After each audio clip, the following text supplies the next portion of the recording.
लेकिन अब दूसरे विजय के पास ये शेयर बाजार गिर रहा है। आम आदमी की परेशानियां क्या लगातार बढ़ रही हैं। हम 5वीं सबसे बड़ी अर्थव्यवस्था बन गए, बहुत अच्छी बात है। तेजी से विकास हो रहा है, बहुत अच्छी बात है।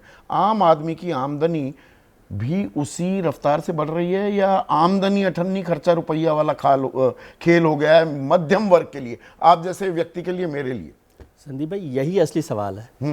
शेयर बाजार का तो हमारे गुलाबी तस्वीर के लिए पवन जी थोड़ा सा ज्यादा विस्तार में बता देंगे। मैं तो पैसा पीली शर्ट पहनकर आए हैं पर वो गुलाबी तस्वीर पे करेंगे बात। वो मध्यम वर्ग का आदमी जो लोअर मिडिल क्लास है, मिडिल क्लास है, उसकी चिंता है। उसके लिए लगातार खर्चा बढ़ना और रोजाना की जो जिंदगी है ना, रोजमर्रा की, वो मुश्किल होती जा रही है क्योंकि महंगाई इतनी बढ़ रही है, बेरोजगारी भी साथ साथ बढ़ रही है उसके। और शेयर मार्केट, बल्कि हम तो कई बार कहते हैं कि आप शेयर मार्केट पर इतना हंगामा करते हैं तो असली जो मसला है, शेयर मार्केट एक बड़ा हिस्सा है जो चिंता भी की भी बात नहीं, पर आम आदमी बड़ा खुश हो रहा था ना। एक वक्त ऐसा आ गया था, हर आदमी वो कोई ना कोई इन्वेस्टमेंट कर रहा था, F&O में भी कर रहा था या सिप कर रहा था।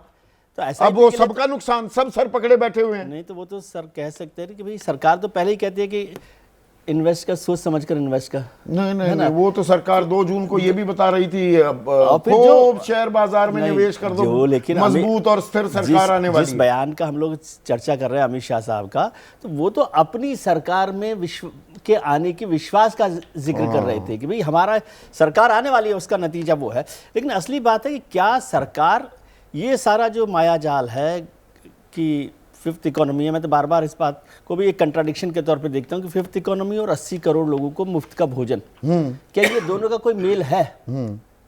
इसका मतलब 80 करोड़ लोगों को सरकार दे रही है वो ठीक है, इसका मतलब 80 करोड़ लोग तो अभी ऐसी जिंदगी जी रहे हैं जिनको रोजमर्रा के लिए भोजन की भी जरूरत है। तो उनका क्या हिसाब हो रहा है, बेरोजगारी का क्या हिसाब हो रहा है, महंगाई का क्या हिसाब हो रहा है, इन सब पर कोई नियंत्रण उस तरह से नहीं दिखाई दे रहा। नहीं, रुपए को लेकर 58-60 रुपए पर जब रुपया था तो प्रधानमंत्री की उम्र और सेहत से उसे जोड़ा गया था जब वो मनमोहन सिंह की सरकार का दौर था। अब 86 रुपए 95 पैसे भी पहुंच गया रुपया। 86 रुपए 95 पैसे, कोई बात नहीं कर रहा। वो सवाल बड़ा सवाल है ना। हाँ। और अभी जब हमारे बच्चे लोग, जो चीजें जैसा अभी विजय सरदाना बता रहे थे, 2000 के मुकाबले हमारा आयात दुगना हो गया है।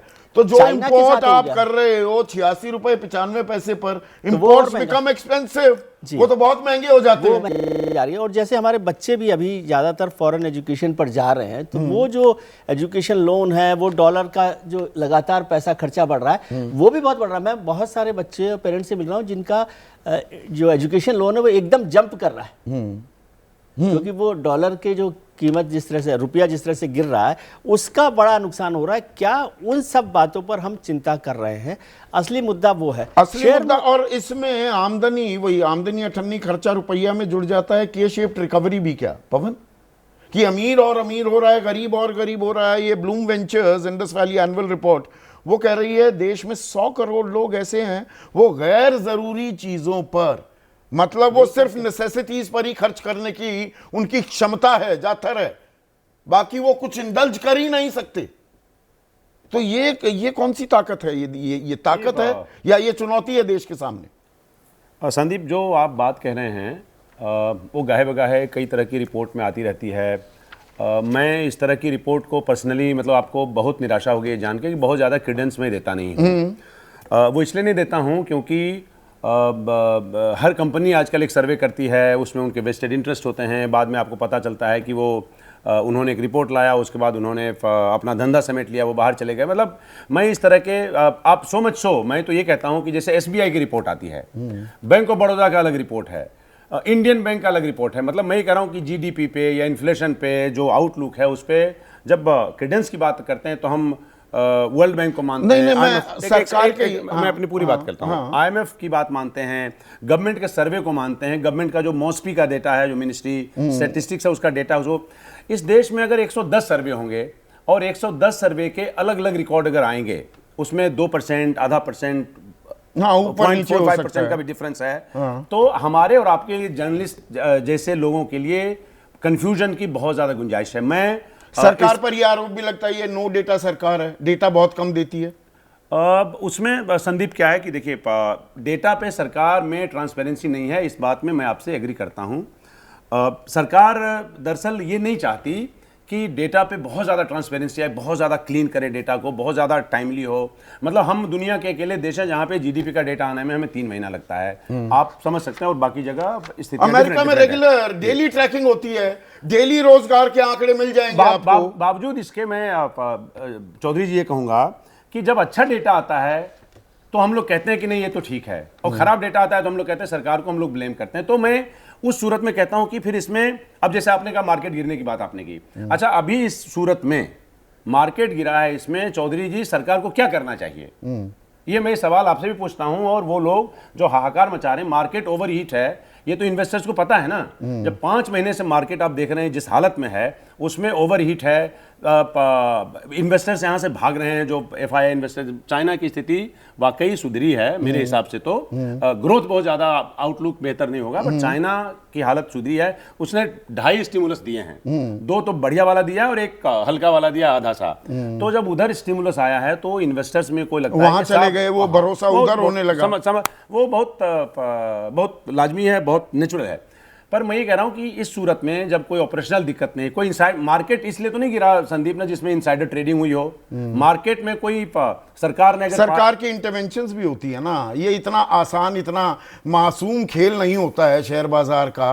अगर एफआईआई बेच रहे हैं, डीआईएस खरीदेंगे, आरबीआई की इंटरवेंशन हो सकती है। नहीं तो फिर तो आपने बहुत बड़ा सवाल किया, तो फिर तो हमें उस पर बात करनी चाहिए। हाँ। फिर इस पे जरूरत ही नहीं बात करने की मार्केट टूटा। हम सिर्फ ये कह रहे हैं जब मार्केट बन रहा होता है तब तो आप पैसा बनाते हैं, तब आप कोई शिकायत नहीं करता। जब मार्केट टूटा बहुत बुरा हाल है, उसमें कोई दो राय। जिस इतिहास की आप बात कर रहे हैं, ये इतिहास अभी नहीं बनता तो अभी से 1.5 महीना बाद बनता, 3-4 महीने बाद बनता। देखिए मार्केट यहाँ से जिस ओवर हीट में था और जिस हाइट पे था, यहाँ ज्यादा हमसे जानकार लोग बैठे हुए, सरदाना साहब वगैरह, ये मार्केट को यहाँ पे पहुंचना था। रुपया भी ओवर हीट हो रखा था, 86 रुपए 95 पैसे पे चला गया। तो कर रही है ना सरकार उसके लिए काम, जो कर रही है पर्याप्त नहीं है, मैं ये कह रहा हूँ।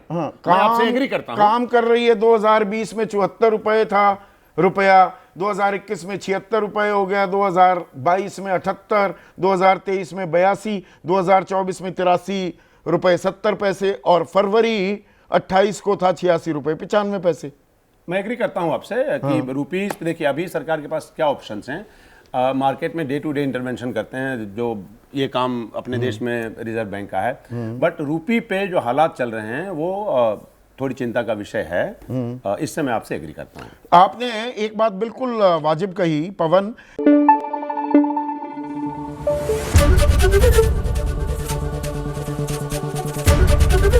एबीपी न्यूज आपको रखे आगे।